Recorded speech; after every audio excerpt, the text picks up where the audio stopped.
of fasting, because that's fascinating. It's a physiology that has not been used by us. We've lost it. So one of the things about modern living, we have lost this physiology of fasting. First of all, why do we still have that physiology in us? It's because it's supposed to serve a purpose. Because we're supposed to be fasting and feasting. But now we're only feasting all the time, and we're not fasting. In order to go back to normal, you should be fasting.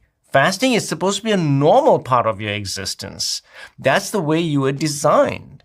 Not this modern industrialized living that we've been doing in the last fraction of a millisecond in the total existence of the human race. We've changed our lifestyle so much, modern man has, but our genetics and our physiology has lagged behind. We were supposed to use fasting and feasting as part of our normal program, as our normal physiology. That's why we still have it. That is why after 12 hours, you start making some more ketones in your body. And the ketones come from fat. You're moving that fat out of storage. What is a ketone? Ketones. So ketones are an energy molecule produced by the liver. How does it make it? It makes it from fat. So the fat gets liberalized, and by the way, the fats only start moving when your insulin levels are down. So because of fasting, your insulin levels are really low now, okay? Because you've been fasting, right? So now the fats start dissolving. So you get free fatty acids. The free fatty acids float into the bloodstream. Free fatty acids are fat products. They float into the bloodstream. They go to your liver. Your liver converts those into ketones. Now, ketones are an energy source of the body, an alternative source to glucose. So in general terms, you are either going to be running on glucose and glucose metabolism, or you're running on ketones. Okay? And so ketones basically show up when glucose isn't around. That's absolutely right. So ketones are actually a cleaner fuel for the body.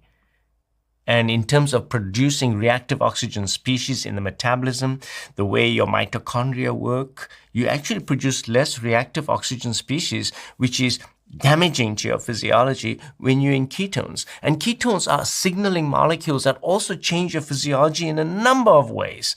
Number one, it causes the production of brain-derived neurotropic factor that occurs under ketogenesis.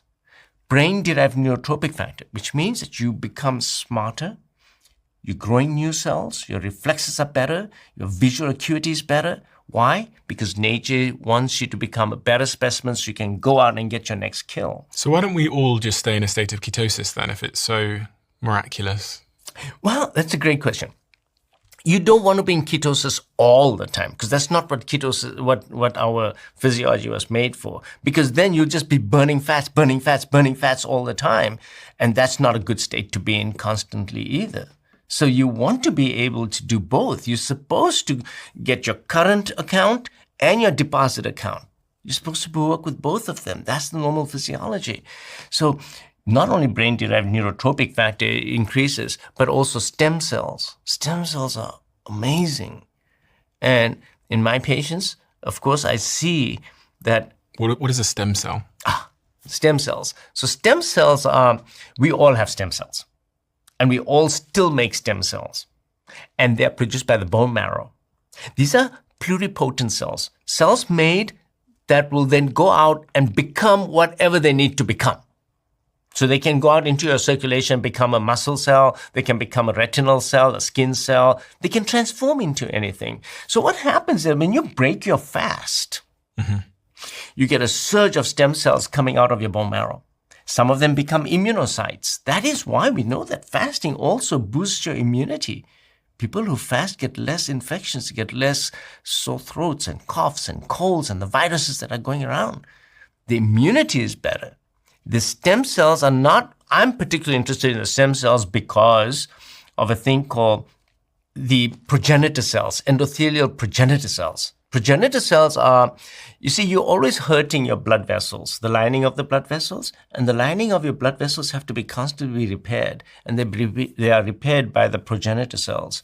When you do intermittent fasting and time-restricted feeding, you will produce more, and this has been shown in numerous studies, more progenitor cells. And these progenitor cells go and repair your blood vessels. So why am I interested in this? Because I'm a vascular doctor. I want my blood vessels to constantly be repairing themselves from the damage that we do in day-to-day life. So stem cell mobilization, brain-derived neurotropic factor, growth hormone. You make more growth hormone in fasting. So when should you exercise when you're fasting? At the peak of your fast. So if I'm going to break my fast at 6 p.m., I tell patients to go out to the gym at 4 o'clock in the afternoon. But they say, but doc, how can I do that? You will find that you will put on more muscle and you will retain more muscle as well because you have higher growth hormone. The fastest way and the best way to actually increase your growth hormone production is to do intermittent fasting.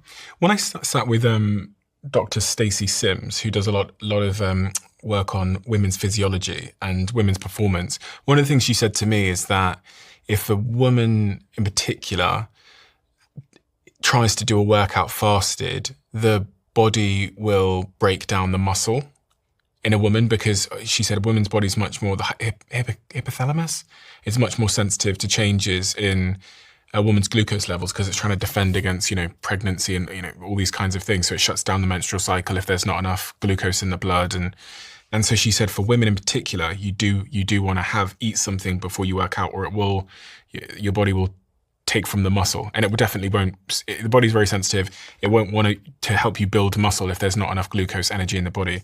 She said for men, it's slightly different because we're a little bit more robust and we were meant to hunt. So if we were fasted, our body is, designed to kind of keep up its normal processes to help us complete a hunt per se. So I guess I throw this question out to you about women exercise and fasting. Yeah, I think that's a great observation. So again, what kind of exercise is the woman doing? You see?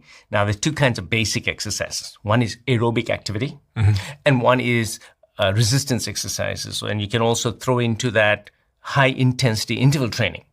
So when it comes to the training that I'm talking about in a fasting state, I like resistance training.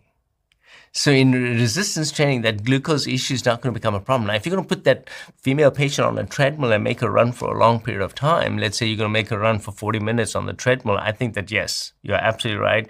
You are going to deplete her glucose and you may cause some problems and then the muscle will start breaking down. But I do believe from all the experience that I've had with my patients that when I tell them to do HIIT, which is high intensity interval training, all the women do just as well as the men.